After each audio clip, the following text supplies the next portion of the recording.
أنا وصديقتي التايلاندية راح تاخذني جولة في جزيرة بوكيت. بالبداية طبقنا على 7-11، أخذنا قهوتنا وتوكلنا على الله. راح توديني المنتجع اسمه 3 مانكيز، يعني القردة الثلاثة. أنا لأول مرة أزور هذا المكان، بس هي رايحت له هواية، قالت خليها ورايا ومتأكدة راح يعجبك، وأنا هم قلت لها أوكي وخليتها وراها. ما أدري شلون ثقيت بيها، وأنا صار لي 3 أيام من عرفتها. ودتني بطريق طويل مليان طبيعة، ومن كثر الطبيعة شفت ألوان الدنيا 4K. المهم وصلنا منتجع 3 مانكيز، دخلنا قالت ما نقعد هنا، تعال خلينا نصعد للطابق الثاني لأن الفيو يبين من فوق أحلى. أول ما صعدت شفت أكواخ السعف، هيك كانت البيوت التايلندية قبل، وفعلا بالطابق الثاني المنظر سبحان الخالق. ولقيت جلسات خاصة بالكبلز بنص الطبيعة. أوف لو بس متزوج وجايب مرتي وياي. المهم جتنا مضيفة المطعم وقالت امشوا وراي أشوف لكم مكان تقعدون بيه. طلبنا أكل حلال، بورك باللحم والدجاج وروبيان وسلطة، بس هذا وين يكفينا أنا والدبدوبة هاي. طلبت ويا سويت أند سور، ويلا بسم الله قعدنا ناكل سوا. الأكل كلش طيب، وهذا كله ب$25. بعدها شفت مرجوحة السعف، حبيت أجربها، يا الله إن شاء الله ما توقع بي. المهم تمرجحت بيها واخذنا هنا صور كلش حلوة، وكل ما نصعد أكثر نكتشف أشياء بعد أحلى أكثر. هذا المكان صاير بنص غابة، وما تسمع بس صوت الطيور، والأكسجين يقرأ مليار. قعدت أفكر بيني وبين نفسي يصير أعيش هنا مدى الحياة. صعدنا بعد ودخلنا بوابة القرد الأول، وجتنا من بعيد سيارة السفاري، قلت حلو، ولقيت المغامرات اللي أحبها. هنا نقدر نتسلق الحبال ونسوي زبلاين، بس أنا وصديقتي حبينا نجرب لعبة جديدة، سعر النفرين ب$45. لبستنا الخوذ وقالت كل الألعاب هنا آمنة، ويلا توكلوا على سياراتكم. أنا أباوع شنو ذني مال أطفال لو مال كبار. وهنا المدرب رحب بينا وانطانا نصائح قبل اللعبة.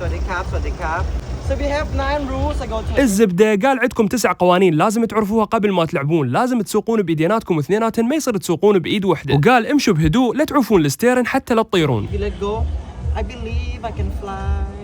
وقال اتركوا مسافات بيناتكم حتى لا تداعمون، ولا تعوفون الستيرن وتلتهون بتصوير السيلفي، ولا تصيرون قريبين من بعض وتقعدون تسولفون. واذا احتاجيتوا اي مساعده بس رفعوا ايديكم ونجي نساعدكم. واذا عندكم اغراض ثمينه حافظوا عليها بجيوبكم او بجوانب السياره، ويلا كل من يتوكل على سيارته. هذه السيارات صديقه للبيئه، لا بنزين ولا كهرباء، مجرد قاع منحدره وهي تمشي بينا. بالبدايه صديقتي سبقتني، بعدين انا سبقتها. هي صح اللعبه حلوه وامنه، بس المسافه قليله، كان المفروض مسافه شويه اكثر. واخذتنا سياره السفاري ورجعتنا من وين ما اجينا. بشكل عام المكان حلو لطيف، وأنصح كل عائلة تزوره. سوي لايك ومتابعة وشاهد رحلاتي حول العالم.